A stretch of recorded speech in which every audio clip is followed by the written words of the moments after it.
আজ মাকে চোর বলেছিলে, এখন তার রক্তই তোমার সন্তানের শিরায় বইছে। যে দরজাটা তুমি ওর মুখের উপর বন্ধ করেছিলে, ভাগ্য আজ তোমাকেই সেই দরজায় কাঁদাতে এনেছে।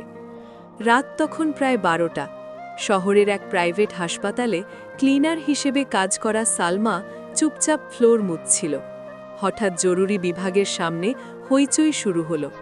এক ধনী ব্যবসায়ী তার অসুস্থ ছেলেকে কোলে নিয়ে ডাক্তারদের পা জড়িয়ে ধরছে।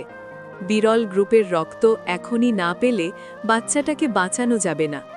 সালমা দূর থেকে লোকটাকে দেখে থমকে গেল, কারণ এই মানুষটাই কয়েক বছর আগে তাকে চুরির মিথ্যা অপবাদ দিয়ে নিজের বাড়ি থেকে তাড়িয়ে দিয়েছিল, আর সেই অপমানেই তার স্ত্রী স্ট্রোকে মারা গিয়েছিল। ডাক্তার বললেন, ও নেগেটিভ এখনই না পেলে সময় শেষ। হাসপাতালের সবার রিপোর্ট মিলিয়ে দেখা গেল একমাত্র সালমার রক্তই মিলে গেছে। ব্যবসায়ী লোকটা সালমার সামনে হাঁটু গেড়ে কাঁপা গলায় বলল, আমি ভুল করেছি, কিন্তু আমার ছেলেটাকে বাঁচান। চারপাশের সবাই ভাবছিল সালমা হয়তো ফিরে যাবে। সালমা শুধু ছেলেটার নিঃশ্বাসের শব্দ শুনল, তারপর ধীরে বলল, শাস্তি তোমার প্রাপ্য, কিন্তু বাচ্চার না। রক্ত দেওয়ার পর শিশুটার অবস্থা স্থির হল।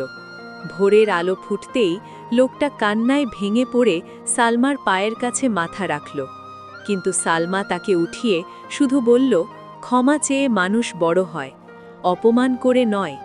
তারপর সে আবার নিজের মপ হাতে নিয়ে কাজে ফিরে গেল, আর পুরো হাসপাতাল নিঃশব্দে তাকিয়ে রইল তার দিকে।